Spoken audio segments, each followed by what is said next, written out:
시청자 여러분 안녕하십니까. 이준호의 돈 버는 부동산 시간입니다. 날씨 건강한데 제가 저번 시간에 감기 조심하시라 했죠. 건강 잘 유지하고 계시죠? 자, 오늘도 이거는 오늘 이분한테 딱 맞는 주제입니다. 이분이 제 방송에서 그 기센 부동산이라고 제가 이슈를 서울경제TV에서 오랫동안 한 4년 진행했었는데 15년부터 유일하게 이 주장을 하셨던 분이에요. 정말로. 그래서 늘 저랑 케미가 잘 맞죠. 오늘 이 주제는 아주 이분한테 맞는 주제인 것 같습니다. 주제 오픈하기 전에 인사드리도록 하겠습니다. 주식회사 도시건강 곽창석 대표 나오셨습니다. 안녕하십니까? 예, 안녕하세요. 야, 오늘 곽 대표님이 늘 주장하셨던 주제를 드디어 다루게 됐습니다. 자, 주제 오픈합니다. 중소형과 중대형 어떤 것이 좋을까? 라는 주제로 다뤄보겠습니다. 뭐 매체에서 많이 보셨죠. 근데 제가 산 증인입니다. 우리 곽창석 대표는 15년도부터 모든 매체, 모든 전문가들이 가구수 분화가 되고 중소형으로 가야 된다. 건설사 모두 다 중소형 때려질 때도 중대형이 그 공급량이 너무 적기 때문에 또는 여타 다른 외부적인 요인 때문에 중대형을 주목하라라고 그때부터 얘기하셨습니다. 요거는 제 프로에서도 여러 차례 얘기해서 제가 기억이 정확히 하고 있고요.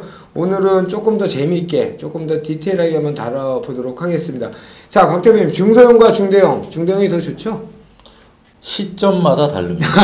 어떨 때는 어떤 시점은 중대형이 좋고 우리는 부동산의 문제가 크게 보면은 어떤 시간에 어떤 상품을 선택할 것인가의 문제잖아요. 그러니까 결국은 시간과 어떤 공간의 선택의 문제인데 중대형, 중소형은 그 시장의 흐름에 따라서 어떤 시간대는 중소형이 낫고 어떤 시간대는 중대형이 낫고 이런 식으로 바뀌어가고 있습니다. 지금은요? 지금은 중대형 중심으로 에너지가 점점 모아져 가고 있는 상황이죠. 그 설명 좀 해주시죠. 그 사실 그 좀 과거 얘기긴 하지만은 한참 그 2007년 8년도 지금으로부터 10년 전이죠. 그렇죠. 그때 그 강의나 상담을 해보면은 많은 분들이 그 중대형 40평대 이상을 선호했었어요. 전부 다 짓기도 그런 것만 졌었잖아요. 예. 근데 그때 제가 강의할 때는 중대형을 던질 때가 왔다. 다 역발상으로 얘기하셨는데. 중소형으로 갈아타야 된다고 얘기를 했었어요. 그때 왜 그러셨어요? 그때 제가 왜 그렇게 봤냐면은 물론 겉으로 드러나 있는 매매가의 상승률은 중대형이 크게 나타나고 있었어요. 그 뭐 여러 가지 양도세, 중과세 때문에 뭐 똘똘한 한 채로 가야 된다 이런 추세들 때문에 이렇게 나타나고는 있었는데 밑에 잠겨 있는 거는 임대 가격입니다. 결국 전세 가격은 그 당시에 보니까 벌써 한 2006년경부터 그 중소형의 전세가 상승률이 더 높게 나타나고 있더라고요. 그러면 결국 시간이 지나면은 결국은 이 임대료 전세가가 매매가에 영향을 미치게 되거든요. 그래서 그때는 제가 중대형 던지고 중소형 말하자면 45평을 팔고 25평을 사는 게 맞다라고 2007년도에는 얘기를 했어요. 호응을 못 받으셨죠? 전혀 호응을 못 받았죠. 근데 그때는 어느 정도냐면은 사실은 45평을 팔면 그 같은 지역에서 25평을 10채 이상 살 수 있었어요. 그 정도 전세를 끼면은. 그래서 실제로 실행한 분이 계셨는데 14채까지 사신 분이 있어요. 한 채 팔아가지고. 대단한 분이네요. 근데 한 명뿐이 없었어요. 다른 사람들은 실행을 안 하더라고요. 근데 지금도 이제 상황이 비슷합니다. 사실 지금은 또 다들 중소형 얘기를 하고 있어요. 그렇죠. 뭐 가구 분화가 이루어져서 1, 2인 가구가 증가하고 있고 뭐 이제는 은퇴해서 베이비 부모 은퇴했으니까 큰 집이 필요가 없고 뭐 이렇게 다 얘기를 하고 있는데 2014년 하반기부터 통계를 보면은 25평과 45평을 놓고 봤을 때 45평의 전세가 상승률이 더 높게 나타나기 시작했어요. 물론 지금도 마찬가지입니다. 근데 2014년 통계로 보면은 이제 상승률이 약간 차이 났어요. 45평이 조금 더 오르는 수준이었는데 지금 작년 경우는 한 그 2배 이상 더 상승률이 높습니다. 지금 올해 들어서 보면은 거의 상승률이 4배 가까이 차이가 나고 있어요. 중대형이 더 훨씬 이렇게 높다는 얘기죠? 전세가 상승률이 높다는 거예요. 말하자면 20평 대는 전세가 거의 안 오르고 있어요. 오히려 마이너스를 기록하는 데도 많다는 거죠, 지금은. 그래서 이 중대형은 지금 보면은 갭 투자자들 입장에서 보면은 과거에는 45평을 전세 끼고 사는 게 25평을 전세 끼고 사는 것보다 2배 이상 돈이 더 들었는데 그렇죠. 지금은 거의 비슷해요. 왜냐하면 25평은 매매가는 많이 뛰고 전세가는 거의 제자리 걸음이고요. 예, 예. 45평은 매매가는 오히려 떨어져 버리고 전세가는 계속 올라가지고 갭이 격차가 같아졌어요. 예. 또 어떤 지역들은 강남 같은 데 어떤 지역들은 역전돼 있습니다. 오히려 25평이 돈이 더 드는 상황이에요. 예, 예. 그래서 예를 들면 2007년도와 2017년도를 비교를 해보면 예. 2007년도에 25평 가격의 평당가를 만약 100이라고 한다면 예, 예. 당시 2007년도에 45평의 평당가는 한 110 정도 했어요. 예, 예. 그러니까 한 10% 정도 중대형이 더 비쌌다는 거죠. 단위 면적당 가격이. 근데 지금은 완전히 역전돼 있어요. 45평을 100이라면은 예, 예. 25평이 120 정도로 가 있습니다. 물론 더 심한 데들도 있지만 그렇죠. 말하자면은 지금은 2007년과 10년 사이에 일반적인 상승률을 제외하고 중대형과 중소형만 놓고 봤을 때 거의 30%의 그 격차가 생겨버린 거예요. 예, 예. 이걸 이제 과연 저평가로 볼 수 있느냐? 이거는 시간이 지나면 판명이 될 겁니다. 그렇죠. 결국 이제 시간이 지나면은 제 느낌에는 2021년 또는 22년 정도 되면 또 역전이 돼 있을 것 같아요. 왜냐하면은 거의 중대형은 짓지를 않습니다. 특히 50평, 60평은 전혀 안 짓고 있어요. 그러면은 점점 이제 전세 가격도 올라가고 또 수요 측면에서 봐서도 중대형 수요가 없다고 하지만은 사실 지금 보면은 인구 구조상 우리가 그 40대 중후반 인구, 예. 말하자면 70년대 초반 태생들이 가장 이제 중대형에 대한 주력 수요층인데, 베이비 부모는 은퇴를 하고 또 중대형이 필요 없을지 몰라도 그것보다도 더 인구가 많은 소위 포미더블 예. 멤버스라고 그러죠. F세대가 더 많이 대기를 하고 있는 거예요. 그래서 당분간은 굉장히 큰 미스매치가 나타나는 거죠. 그 F세대들이 흔히 판단하는 건 여전히 중소형을 선호할 거라는 의견이 많았는데 박 대표님은 이제 반대 의견이시잖아요. 예. 그 40대 중후반 F세대 하는 친구들 70년 초, 70년, 71년 요즘들은 40대 중평형대를 선호할 것이다 이 얘기잖아요. 그거는 뭐 자연스러운 현상입니다. 아무래도 가장 그때가 경제적인 활동이 활발할 그렇죠, 때고 그렇죠. 자녀들도 크기 때문에 중대형이 실제로 필요해지거든요. 공급이 얼마 됐었죠? 지금 중대형이 14년도부터 해서. 이제 중대형 공급을 우리가 이제 뭐 40평대, 20평대 이런 식의 통계가 없어요. 예, 예. 통계는 전용 면적 85제곱미터 초과냐, 초과, 그 이하냐 이하. 해가지고 예. 이제 구분을 하는데 예.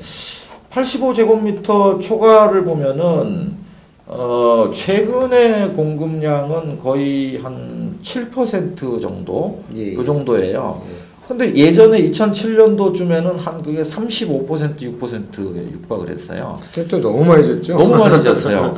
근데 그게 이제 또 사실 적정량이 있습니다. 제가 볼 때는 한 20% 정도. 적정량이. 예, 5채 중에 한 채 정도를 중대형을 지으면 되는데, 예. 2007년도에는 너무 많이 지었고, 예, 예. 지금은 너무 안 너무 짓고. 적게 짓고 있어요. 그래서 이런 미스매치가 곧 이제 가격으로 반영이 되는데, 예. 이미 그 가격으로 반영되는 거는 작년 하반기부터 예. 이제 낌새는 나타나고 있어요. 조금씩 거래량이 늘고 이런 건 나타나고 있고, 네. 특히 올해 이제 5월달 이후에 5, 6, 7월 거래량을 보면은 중대형의 거래량이 확연하게 늘어 있는 거를 볼 수 있습니다. 예, 예. 그러나 이제 사실 갭 투자로 이렇게 접근을 하기에는 중대형이 여러 가지 좀 부담스러운 점이 그렇죠. 있어요. 우선 어쨌든 전세의 절대 가격이 높잖아요. 예, 예. 25평보다는. 그러면 만약에 전세가 떨어져 버린다면은 내가 부담해야 될 것도 커지는 겁니다. 실투 비용이 많아진다는 그렇죠.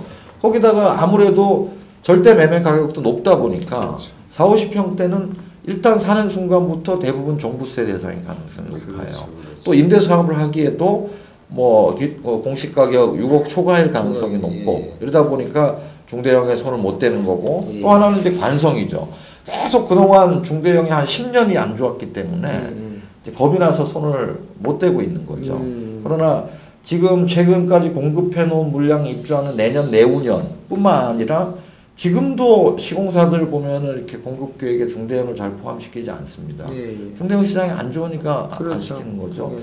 그러나 이제 이 중대형 장이 이제 반등하는 거를 이미 이제 반등은 어느 정도 시작됐지만은 시공사들이 계획 속에다가 50평대를 지어야 되겠다는 계획을 집어넣는 게 저는 내년 내후년일 거라고 보거든요. 그러면 이제 이런 것들이 실제로 인허가 과정을 거쳐서 나오려면은 또 한 2년, 3년 그렇죠. 걸려야 되고요.